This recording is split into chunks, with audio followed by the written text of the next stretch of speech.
Hey, good morning. It is day 40, and I am at Woods Hole Hostel. Having a great stay here. I smell breakfast wafting up from downstairs, and the weather has moved out. It's cold, but that's okay. I know how to deal with cold. It's better than rain. And I had an amazing surprise yesterday. An old friend of mine just showed up from Georgia, drove up here and showed up yesterday afternoon. And anyway, I got to hang with him and had a great time. So I'm really so happy with that. Oh, and he brought cookies with him. Thank you, Kathy, for the cookies. They are wonderful. Thank you, Steve, for coming up and paying me a visit. And thank Kathy for the cookies. Oh, absolutely. So appreciated. Today is starting out cold after that front moved through last night. It's in, maybe 25 degrees. And but it feels good. 10-mile-an-hour winds. That was quite a boost, a morale boost, to have a friend come in and stay at Woods Hole with me. And we had a wonderful stay there. That hostel definitely has some tradition around it. And Neville and Jaws were very good hosts, and we had we had dinner and breakfast together, and lots of animals around. I mean, it's just a wonderful setting. And I asked Neville, in terms of some good times of year to go there for maybe section hikers, and or even just people out for a night or two. And she said September is an awesome time to be there. And so I was the first northbound through hiker of the year, so that's always sort of a symbolic kickoff to their season at the hostel, even if it will take a little more time for folks to start coming in. I think it's 8 or 9 miles to Parisburg, and I'm gonna cruise on through and go up and try to be near the rice field shelter. So I think that's probably going to be around 19 miles. I'm taking a slower pace today. I'm going to take all day. I may get there after sunset, but there's no weather to beat. So I'm going to stop and take breaks and enjoy a more leisurely pace. The rhododendron leaves are still balled up tight, so it must be still down into the 20s. Got my first good view of the day.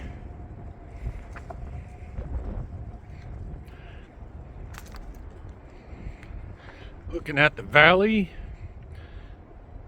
below and the ridges above, thus the valley and the ridges, these all trend southwest to northeast. Kathy, this is an extremely good chocolate chip cookie, and I'm giving it a 9. Thank you so much. Lunchtime. So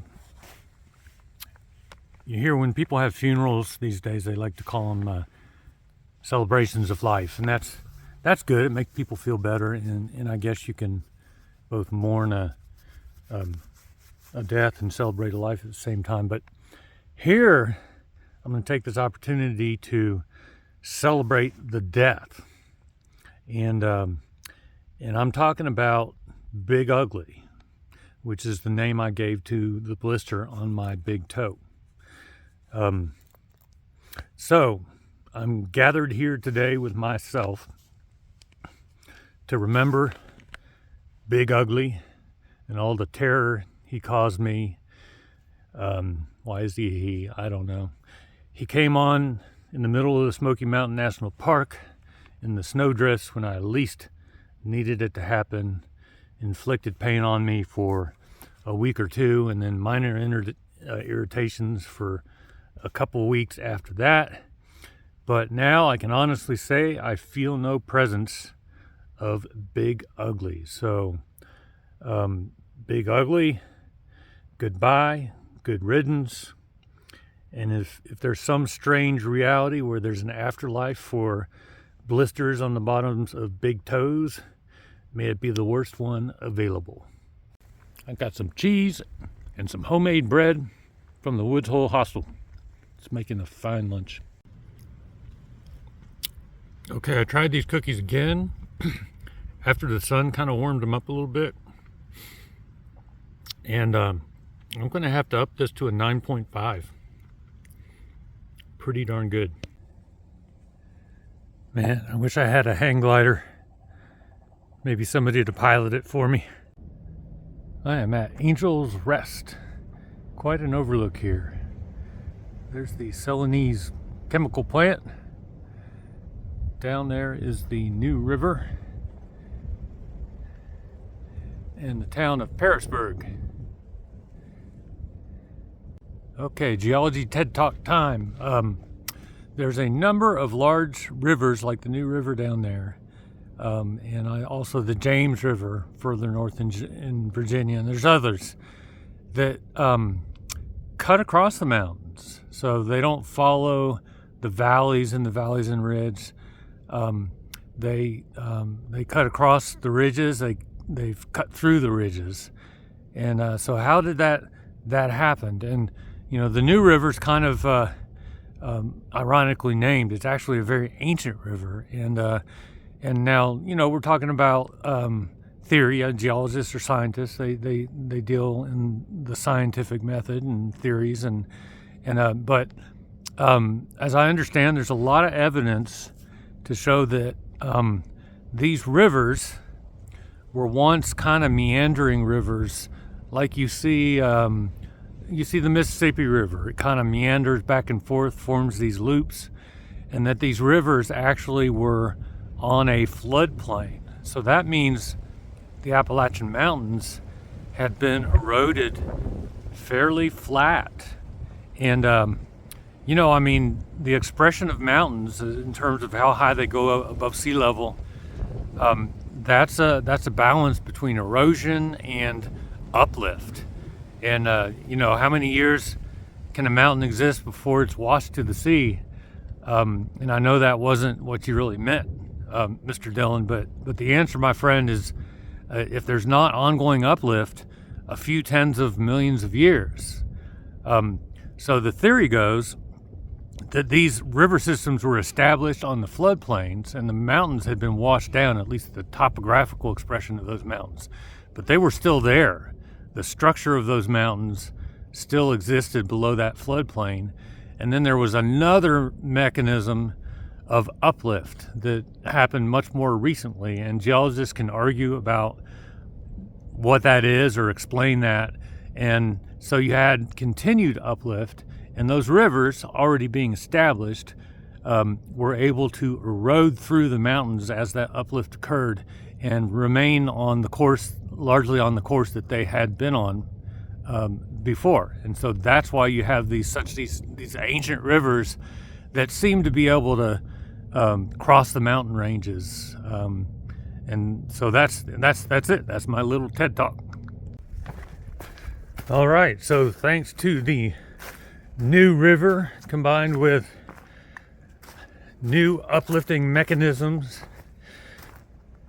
I now have a couple thousand feet to climb downhill, and then a couple thousand feet to climb up the other side again to get back to the ridge. And I'm going to put this phone away and not fall. Oh, good God, I look so like some kind of druid from the Middle Ages with this hood on. Okay, I'm going to talk about thing number 5. And if you watch my early videos, I mentioned thing number 5, but I never got around to talking about it. And that just means I wanted to think about it for a long time. And it's good that you talk about it, because today is Rare Disease Day. It's the last day of February. And since this is a leap year, it is a rare disease day. And so the rare disease that I want to talk about is primary sclerosing cholangitis, PSC. It's a liver disease, and it's thought to be autoimmune related, but there's a lot of research that needs to be done on treatments. There's not good treatments. There's some that may be effective. There's lots of clinical trials going on, but most people that are diagnosed with this disease will eventually need a liver transplant, which is, that's a fairly successful organ transplant, and you can even get a transplant from a live donor, which blows my mind. And there's an organization called PSC Partners, and so pscpartners.org, and so I'd like to add an element to this channel on awareness raising about PSC, and there's a lot of people that suffer from this disease. It affects people in different ways, and it is a disease that I was diagnosed with in 2011. So far, the effects on me have been minor. I don't think it's impacting my ability to do this through hike in any way. So yes, you'll be hearing more about PSC and also this organization that is an amazing organization. They fund research. They support patients with PSC. There's Facebook groups that are incredibly supportive. You think about the Appalachian Trail community and how supportive they are. This is another one of those types of communities in a completely different context and setting, of course.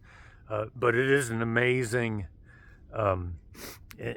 group. And just to be clear, I'm not doing this through hike because I have PSC or to try and prove that someone with PSC can do this, or trying to show that this disease doesn't own me. I've wanted to hike this trail for since I was a kid, since before I even knew what PSC was. And if I can do it, I'm going to do it. And there's a whole list of things that could impact whether I'm successful or not. And PSC is just one of them. Get on the list. So I hope there's no comments that say, I'm sorry you have this disease and all. But what would be encouraging, if folks could take a look at the website, pscpartners.org, and I'll put it up, and just in the line of awareness raising about this disease, just spend a few minutes reading about this disease, and I'm not a spokesperson for this group in any way, so I'll let the website speak for itself. But if you want to comment and just say, look, I spent a few minutes educating myself, that would be very encouraging to me, and I would appreciate it. This is pretty jarring after being in the woods for so long.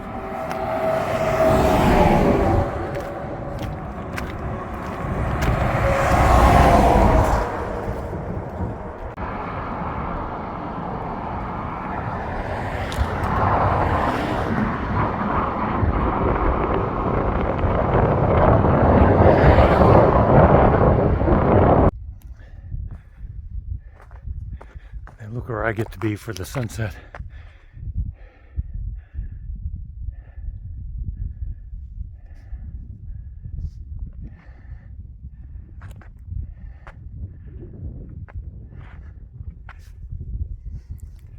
There's a shelter right over there.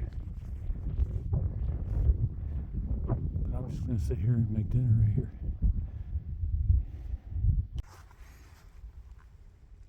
I love how the low sun really makes those those hills stand out.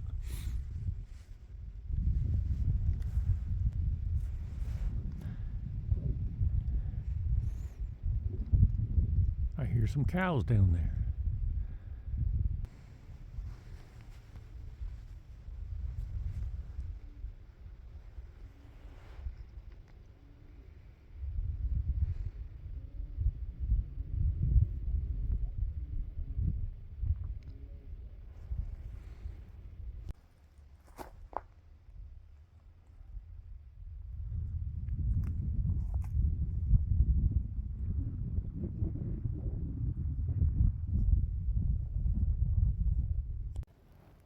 Wrapping up day 50. So 18.5 miles from Woods Hole Hostel to the rice field shelter. Got a late start, 9 o'clock, and saw my friend Steve off, and still flabbergasted that he surprised me and showed up. Oh man, the sunset was pretty darn awesome. I just had dinner out at about 100 yards in front of the shelter where the ridge is. I just had dinner out there and watched the sun go down and talk to family. I've got decent reception up here, and boy, it was just a wonderful evening. It's chilly, and but I'm warm in my bed. It's not colder than I'm used to. So that's it for day 50. And I hope everybody had a wonderful rare disease day.